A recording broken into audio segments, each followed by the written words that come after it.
আমরা জানি, কিন্তু আমাদেরকে মাথায় রাখতে হবে টেকনিক্যাল ইস্যু কিছু আছে, সেই ইস্যুর উপরে মাথায় রাখতে হবে আমাদের। আমি নিজেই স্যারের সঙ্গে বসে বলেছি, স্যার এদের একটু, যেহেতু এরা প্রচন্ড ভাবে কাজ করে, বিগত দিনে অ্যাটেন্ডেন্সে কিছু ভুলভাল ছিল, এখন কিন্তু এরা খুব আবেগের সঙ্গে ভালোবেসে এরা বিএসকে কাজ করছে, সাধারণ মানুষকে পরিষেবা দিচ্ছে। এদের জন্য স্যার একটু কিছু ভাবতে হবে আমাদের। স্যার আমাকে কথা দিয়েছেন, স্যার বলেছেন নিশ্চয়ই প্রতাপ, আমরা বসে কিভাবে এদের স্ট্রাকচার রেডি করা যেতে পারে, কিভাবে এরা মাইনা বাড়ানো যেতে পারে, এটা আগামী দিনে আমরা ডিসাইড করব। আর ট্রান্সপোর্ট পোস্টিং নিয়ে আপনারা বলছেন না, আপনারা জেলায় আগে এক হন। আমি কথা দিচ্ছি ফেডারেশনের বাইরে একটাও ট্রান্সপোর্ট পোস্টিং হবে না। জেলায় আপনাদেরকে এক হতে হবে বন্ধুরা, নিজেদের মধ্যে লবিটাকে ঠিক করতে হবে। লবি কেন করব? আমাদের মধ্যে লবি নেই, আপনারা জেলায় গিয়ে কেন লবি করছেন? এই লবিটাকে আপনাদেরকে ভাঙতে হবে। নেতা তারাই হয় যারা কর্মচারীর কাজ করে। আরে আমার মতন একটা লোককে মমতা বন্দ্যোপাধ্যায়, অভিষেক বন্দ্যোপাধ্যায় তুলে নিয়ে এসে এখানে বসিয়েছেন শুধুমাত্র কর্মচারী আমরা কাজ করছি বলে। কর্মচারী ভালোবাসা হবে। কালকে আমরা গতকাল পূর্ব মেদিনীপুর গেছিলাম। আমরা পূর্ব মেদিনীপুরে সাংগঠনিক সভা করেছি। প্রত্যেকটা ব্লক প্রেসিডেন্ট, প্রত্যেকটা শাখা সংগঠনের প্রেসিডেন্ট, প্রত্যেকটা মহকুমা প্রেসিডেন্ট, জেলা কমিটির সহযোদ্ধাদেরকে আমরা বলে দিয়ে এসেছি, মাথা উঁচু করে সংগঠন করুন।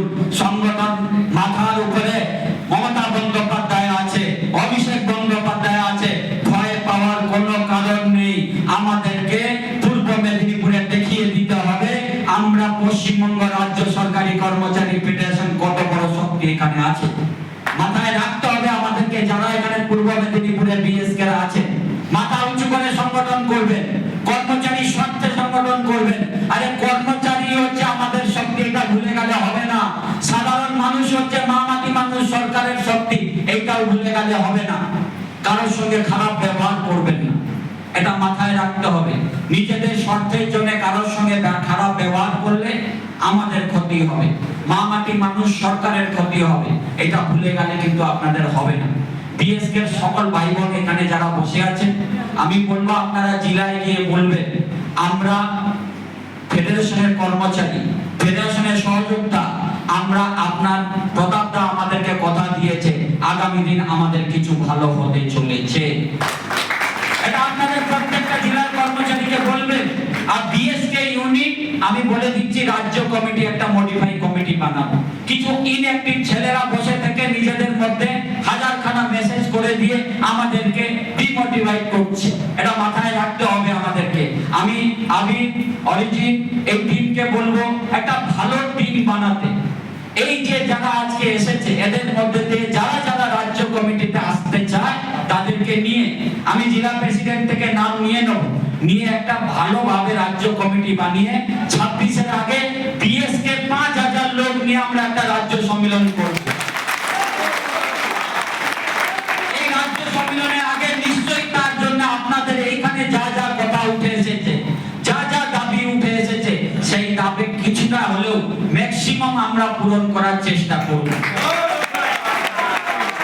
আপনারা কাজ করুন ভালোভাবে, মানুষকে পরিষেবা দিন। আর বিএসকে ম্যাডামের মুখে আছে, ম্যাডামের বুকে আছে, মাথায় রাখতে হবে বিএসকে আছে মানে সাধারণ মানুষ আরো ভালোভাবে পরিষেবা পাচ্ছে।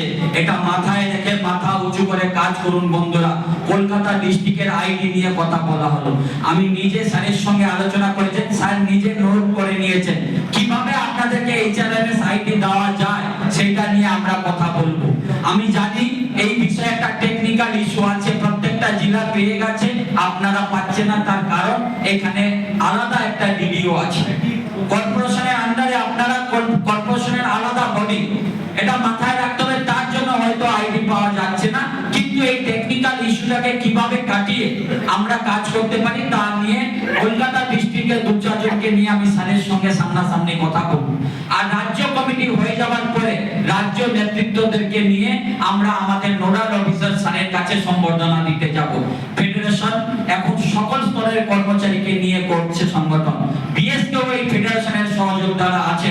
এই ফেডারেশনে বিএসকে দেরকে নিয়ে আগামী দিন যাতে কোনো রকমের কোনো অসুবিধা না হয়। ট্রান্সপোর্ট পোস্টিংকে ভয় পাবো কেন? আমরা ফেডারেশন করি, এই ফেডারেশন করি বুক ফুটিয়ে বলতে হবে আমাদেরকে, আর জেলায় এক রাখতে হবে। জেলায় কেউ একজন নিজে সরু লাইন করে আলাদাভাবে কাজ করিয়ে নেবে, এইটা করা চলবে না। আপনারা জেলা প্রেসিডেন্টের সঙ্গে যোগাযোগ রাখুন। আমি সকলকে ধন্যবাদ শুভেচ্ছা জানিয়ে আমি শুধু বলে দিয়ে যাচ্ছি, আমরা আমাদের নেত্রীর কাছে আমরা একটা প্রপোজাল রাখতে চলেছি।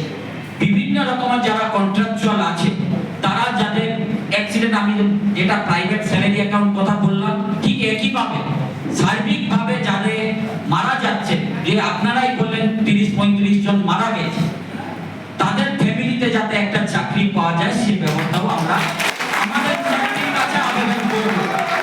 এখন আমাদের নেত্রী কিন্তু কর্মচারী দরদি, দু হাত তুলে আমাদেরকে আশীর্বাদ করেছেন প্রত্যেকটা ক্ষেত্রে, সর্বক্ষেত্রে।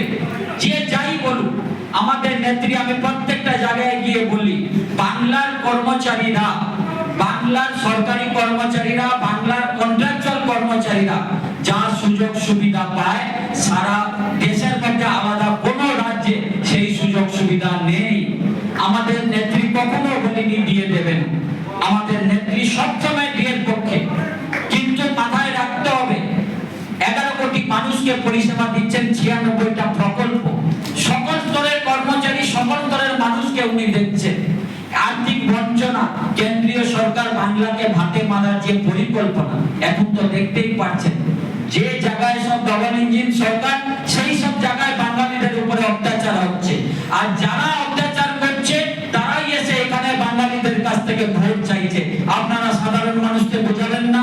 বলুন আপনারা, আমরা বাঙালি হয়ে আজকে যারা, যে সরকার বাইরে ডবল ইঞ্জিন সরকার বাঙালিদের উপরে অত্যাচার করছে, বাঙালি ভাষার উপরে অত্যাচার করছে, তারাই এসে এখানে ভোট চাইছে। এদেরকে উচিত জবাব দিতে হবে আমাদেরকে 2026-এ। এটা মাথায় রাখতে হবে। আপনারা সাধারণ মানুষকে বোঝাবেন, বলবেন সাধারণ মানুষকে। আর মমতা বন্দ্যোপাধ্যায় আমাদের সঙ্গে আছে।